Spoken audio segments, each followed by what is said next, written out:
राजस्थान में mining sector में आत्मनिर्भर बनने की दिशा में आगे बढ़ते हुए अब मेजर मिनरल ब्लॉक्स की नीलामी के साथ ही खानों के परिचालन में लाने की तैयारी शुरू कर दी गई है। मुख्यमंत्री भजनलाल शर्मा के नेतृत्व में खान एवं भूविज्ञान विभाग द्वारा मेजर मिनरल के ब्लॉकों की नीलामी प्री एम्बेडेड क्लियरेंस के साथ की जाएगी। प्री एम्बेडेड क्लियरेंस युक्त ब्लॉकों की नीलामी प्रक्रिया आरंभ होने के साथ ही राजस्थान इस श्रेणी में देश का पहला प्रमुख राज्य बन जाएगा। हालांकि अन्य प्रदेशों में भी इसे लेकर तैयारियां जारी हैं। खान एवं पेट्रोलियम विभाग के प्रमुख सचिव टी रविकांत ने बताया कि आने वाले 1 महीने में आवश्यक अनुमतियां प्राप्त करने की तेजी से प्रयास किए जा रहे हैं। क्या है प्री एम्बेडेड क्लियरेंस युक्त ब्लॉक ऑक्शन? मिनरल ब्लॉकों की नीलामी से पहले ही आवश्यक अनुमतियां प्राप्त की जाती हैं।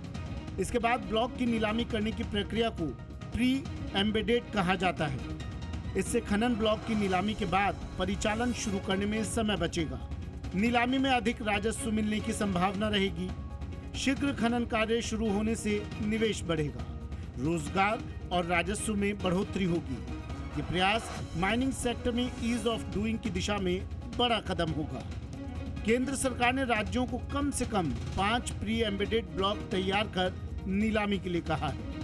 केंद्रीय खान मंत्रालय ने MMDR एक्ट में संशोधन कर सभी राज्यों से प्राथमिकता के आधार पर 5-5 ब्लॉक तैयार कर इनकी आवश्यक सभी अनुमतियां पहले से ही प्राप्त कर नीलाम करने के लिए कहा है। नीलाम खाने जल्द परिचालन में आ सके, केंद्र सरकार के निर्देशों के अनुसार इसके लिए प्रोजेक्ट मॉनिटरिंग यूनिट घोषित कर आवश्यक अनुमतियां प्राप्त करने का काम उससे पूरा करवाकर इसके बाद मिनरल ब्लॉकों का ऑक्शन किया जाएगा। नीलामी के बाद लेनी होती हैं ये अनुमतियां। मिनरल ब्लॉकों की नीलामी के बाद प्रेफर बिडर को LOI जारी की जाती है। विभिन्न विभागों से खनन कार्य आरंभ करने से पहले अनुमतियां लेनी पड़ती हैं। जैसे IBM से माइनिंग प्लान का अनुमोदन करवाना होता है, वन विभाग से फॉरेस्ट क्लियरेंस, पर्यावरण विभाग से term of reference, environmental impact assessment report भी पर्यावरण विभाग से ली जाती है।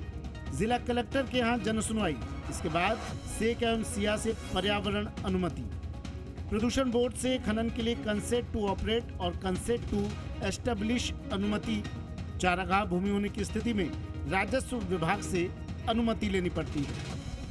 प्रमुख सचिव टी रविकांत ने बताया कि प्री एम्बेडेड ब्लॉकों की जियोलॉजिकल रिपोर्ट, ब्लॉकों का सीमांकन, DGPS सर्वे सहित आवश्यक औपचारिकताएं RSMET द्वारा पूरी कर ली गई हैं।